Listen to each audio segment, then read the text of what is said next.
He uses many names. He has been a fraudster since his late teens. The con artist is all over today's film and TV, so are we supposed to be appalled by this figure, or are we actually impressed? Today's new era of con artists aren't the hardened film noir criminals of the past. They're slick, manipulative social media scammers or glamorous-looking hustlers determined to fake it until they make it. I work for my success. I earn my accomplishments. But there are still a few common traits that define the con artist. They seek power through first creating an image or idea around themselves. Billy McFarland wanted a life with the perks of the Black American Express card, so he created it for himself. Con artistry is about gaming the system to accrue influence and status, and then leveraging that into concrete gains, like money. My background is financial, and this in a lot of ways is a financial crimes investigation. These crimes are often financially motivated. That's one reason some con artists can be fairly sympathetic, because if their victims are rich members of high society or investors with money to spare, we might feel less bad about watching them get taken in. Anna could have any building she wants, but she picks a building owned by the biggest, the richest real estate mogul in Manhattan. The con artist character is also kind of a genius. There's a reason we call them con artists. Morals aside, there is undeniable skill to what they do. Everyone, almost worshipped the ground she walked on. She could do no wrong. She was the next Steve Jobs. And finally, there is Shapeshifter. I wasn't pretending no more to have another identity. I stole one. Underpinning the con artist has always been an ability to change their identity and be whoever their target wants them to be. Which raises the question, how do we even know who the con artist really is? Everyone I spoke to, every single person, described you very differently. Almost as if all of them were talking about a lot of different people. Today, this is even harder than ever, as what exactly constitutes a con or a scam is less and less clear. In the recent stories about big tech cons, we see entrepreneurs making huge promises, but this is just part of the whole hustle to score big funding. So when does the exaggerating or lying cross a line? Is it only if they fail that we dub them frauds? #FireFraud. And in the new Web 3.0 world of NFTs and cryptocurrencies, which few people truly understand in depth, it's even easier for people to get pulled in by slick marketing proposals with empty promises. Seth Green fell for a phishing scam that has led to his NFTs getting stolen. Here's our take on the modern con artist and whether today's scams and hustles are just becoming something we're all expected to take part in. Pay attention. Maybe you'll learn how to be smart like me. I doubt it. But you can dream.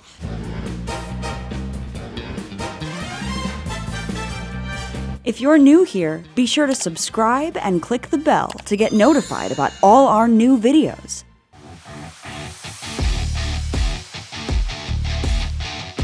If we do have a quiet admiration for con artists, that's because they often are artists. Whether you're talking about the letter writing of Lee Israel in Can You Ever Forgive Me? P.S.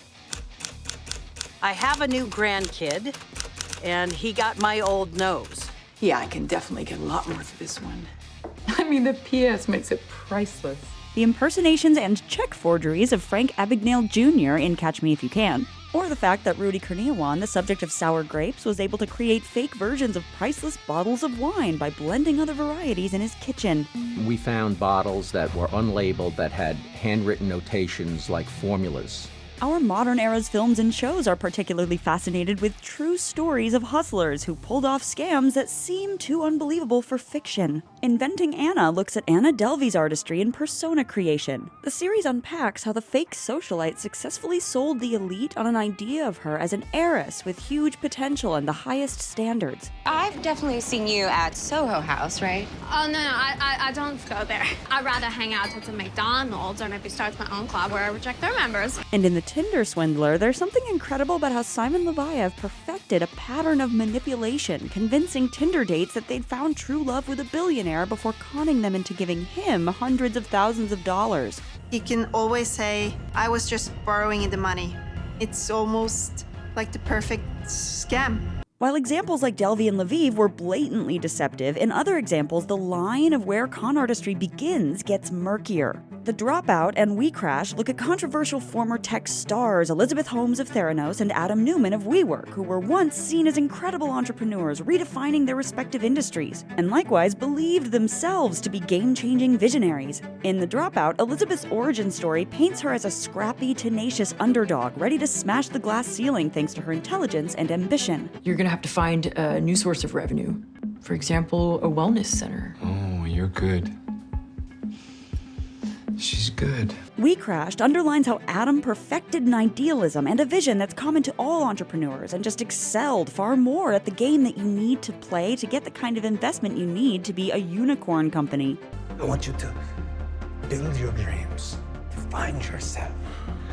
And I want you to not be afraid to fail. In both cases, as the reality of their business starts to diverge from the vision they've sold of it, the founders' refusal to depart from the nice-sounding story veers more and more into lying or fraud, which in the case of Theranos means endangering actual patients' health. That's not the way you approach science that's going to be impacting people's lives. But plenty of tech success stories do incur heavy financial losses or seem like risky overpromises for many years as they spend money to grow. They're just the real thing to us because we believe the hype and give them enough time for big bets to pay off. Engineering is all about trade-offs. And what Musk has successfully done is convince people that there aren't trade-offs. He just picks the better choice. Whether they win or lose, what underpins these modern con artists is the smoke and mirrors of it all. In classic con artist films like The Sting or the Ocean's franchise, this smoke and mirrors is laid out almost like a magic trick, with a series of intricate moving parts all working together to fulfill a goal. First task, reconnaissance. I want to know everything that's going on in all three casinos, from the rotation of the dealers to the path of every cash card. Now, it's more based on image and glamour that's projected to a greater public or a set of investors. I don't want to see your deck. I don't look for companies. I look for founders.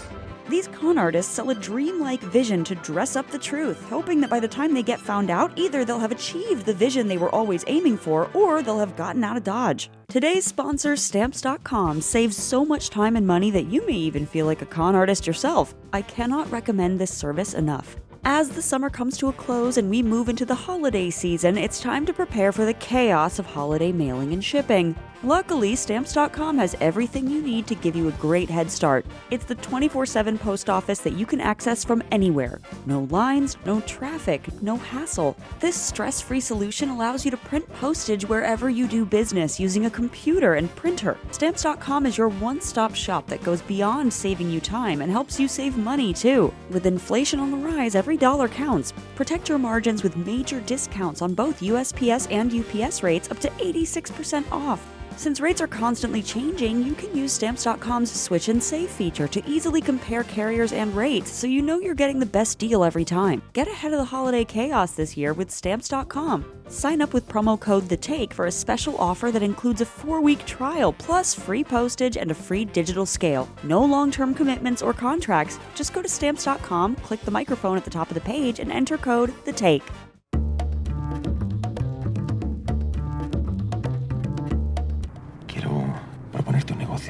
Con artists are born not just out of grandiose visions, but also out of desperation. These characters might start out as Robin Hoods, having noble and good intentions even if they break the law. In Money Heist, the criminals are undeniably the heroes, targeting not ordinary people, but an unequal, unjust society. O ganamos los dos, o perdemos los dos. Coronel, es hora de reconocerlo. Es un jaque mate. Many con artist films are set in global financial crises. In Paper Moon and Oh Brother, Where Art Thou, we see how the Great Depression forces people to grift and scam in order to survive. It's not about making big sums of money. You have to be ingenious, resourceful, and a little loose with the truth just to make do. Why don't you just give me a $10 bill? Here's the 5 ones there. That way I won't be so quick to see it break apart. So perhaps another contributing factor to the modern resurgence of the con artist trope was the aftermath of the 2008 financial crisis, which hit ordinary people the hardest. In Hustlers, a group of strippers scam wealthy Wall Street clients. But the disparity between those rich men and the more hand-to-mouth existence of the women is stark, so we're likely to intuitively sympathize with the scammers. This game is rigged. And it does not reward people who play by the rules. Jennifer Lopez's Ramona also rationalizes that the financial elite are the ones who truly scammed our country in serious ways and deserve some payback. You see what they did to this country? They stole from everybody. Hardworking people lost everything. And not one of these douchebags went to jail. Other films that have gone deep into the financial crisis have likewise framed Wall Street as not far from scammers and grifters who took advantage of people and of flaws in the system for self-serving ends. Nobody knows if the stock is going to go up, down, sideways, or in circles. It's a fake. It's fugazi, it's a wazi, it's a woozy, it's a fairy dust. Our attraction to con artists on screen depends a lot on who's being conned.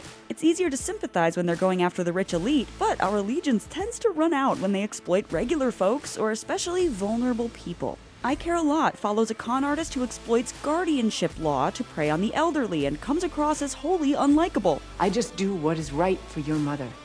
So yes, I manage your mother's money because someone has to. Now we're in the market for a new client. Got anyone for us? In Inventing Anna, Anna's deceiving rich people plays as more fun and fanciful because it lacks major consequences. If you press charges with the DA, you might still be able to get your money back. Oh, I got all my money back. My friend Donna works at Federal Credit. Works, well, she's the CEO. When Anna causes serious financial stress for non-rich people who consider her a friend, though, this feels like a more disturbing violation. Anna, still no wire. Have to pay work credit card ASAP. Oh no, so sorry, bank screw up. In The Dropout, we're likely to enjoy Elizabeth taking on the men in her industry who underestimate her, but clearly not when she's deceiving patients who need accurate blood tests. This disregard for patients' lives was unconscionable. They hurt people. In We Crashed, likewise, it's one thing for Adam Newman to talk VCs into giving him lots of funding, but he becomes increasingly unsympathetic as it gets clear his rhetoric of "we" has all been empty. He's interested in enriching himself and more than willing to screw over the regular WeWork employees who'd been underpaid for years while they were promised a big IPO payout.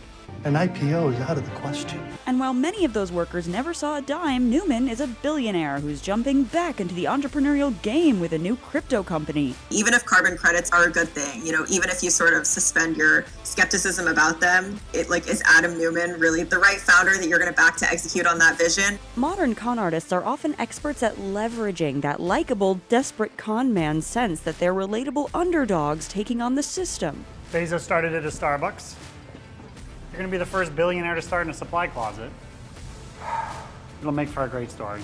Except they lack any real intention to make positive or meaningful change. Our tendency to find sympathetic backstories for the con artist is so ingrained that in Inventing Anna, journalist Vivian expects that Anna's extreme behavior must have come out of some tragic or crime-ridden childhood. Vivian is shocked when she discovers Anna's parents were pretty normal, loving people just doing their best, and there's no real explanation for Anna. She's your daughter. She did bad things, and now she's famous. What do we have to do with that? Still, Adam and Anna are portrayed as acting out of a certain kind of desperation to live a bigger, good life, to be taken seriously and treated as important. I'm not some dumb socialite.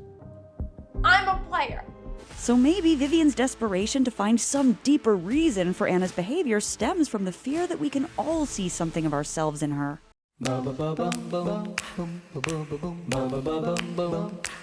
Texting somebody that doesn't even know who you are?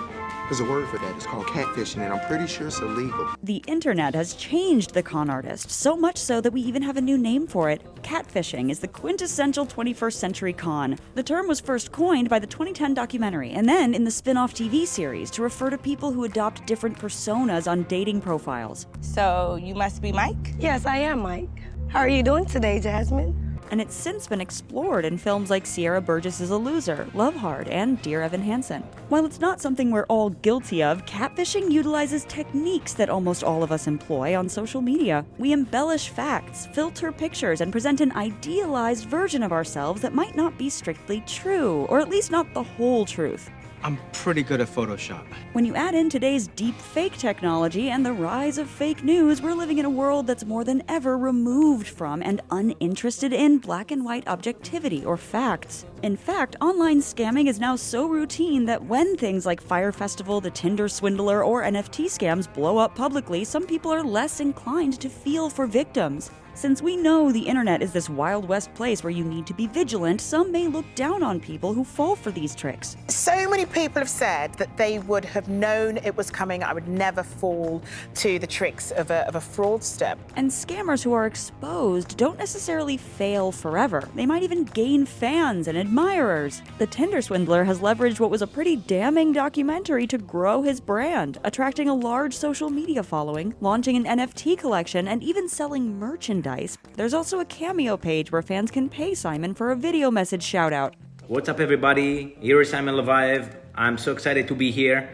Whatever you want, birthday, anything, just shout out. Anna Delvey, also a social media star, was a paid consultant on Inventing Anna and has a docuseries in the works. And while she's spent time behind bars, she has achieved her central goal of becoming famous. And what do you think I want? To be rescued, to be found innocent? No, you want to be famous. Everyone will know the name Anna Delvey. So not only do the lines between what is and isn't a con and what is or isn't success feel completely murky, but our reactions to these cons are also more and more subjective. Is all this just the new reality of living in a digital world? Maybe the real victim of this new con artist's world is all of us, because what our sympathy toward con artists reveals is how little value we place on the truth now. What matters is what you can get people to believe, how much you can profit from your own self-created myth, and that's a scary world to be living in. I feel bad for what had ever happened to myself. I want to clear my name. This is not true.